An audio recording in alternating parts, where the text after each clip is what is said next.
नमस्कार. स्वाभिमानी TV news चॅनलच्या बातमीपत्रात आपलं स्वागत.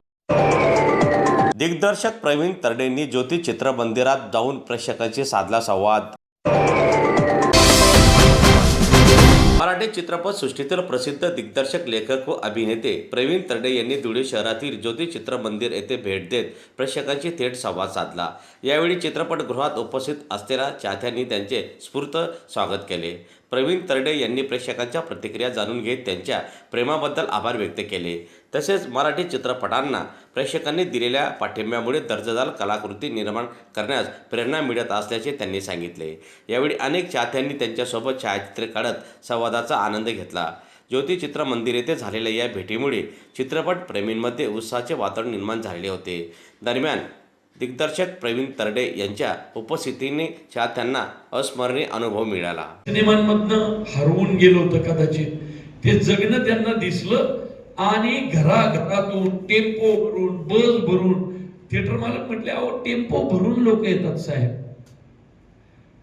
टेम्पो भरून लोक येतात, सिनेमा पाहतात, त्याच टेम्पोने आपापल्या गावाला जातात. तुम्हाला सांगतो, मी एकदम भावनिक झालो, इमोशनल झालो. किती वर्ष म्हटलं, माझ्या मनात आलं मुळशी पॅटर्न. मी पण अशाच भागासाठी बनवला होता की शेतकऱ्यांसाठीच होता, मी यायला पाहिजे होतं तेव्हा. पण निर्माता खानदेशातला आहे, वाणी साहेबांची खूप इच्छा होती की प्रवीणजी एवढे महाराष्ट्रातला नाही, देशभर आपल्या सिनेमाची चर्चा चालू आहे, मी खानदेशातला आहे, माझा सिनेमा आज भारत गाजवतोय, माझ्या खानदेशात कधी येणार तुम्ही? आणि बस ठरवलं, गाडी काढली आणि गाडीने फिरतोय मुद्दाम सगळीकडे. अक्षरशः आमचा संदेश दिसलाय मागे, त्याला विचारा, जेवतोय पण गाडीतच, खातोय गाडीत.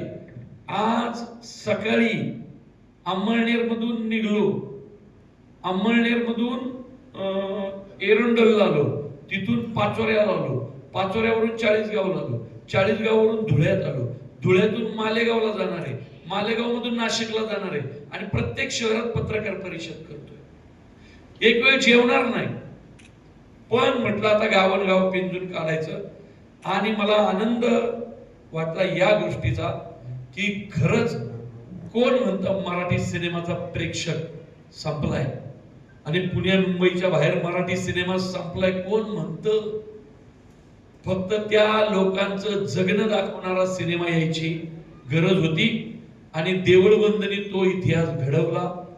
त्यामुळं आता सिनेमा माझा कुठलाही असू दे, आता पुढचा मुळशी पॅटर्न 2 आहे, सिनेमा कुठलाही असू दे, मी विदर्भ, खानदेश, मराठवाडा फिरणार, मला बाकी काय माहित नाही.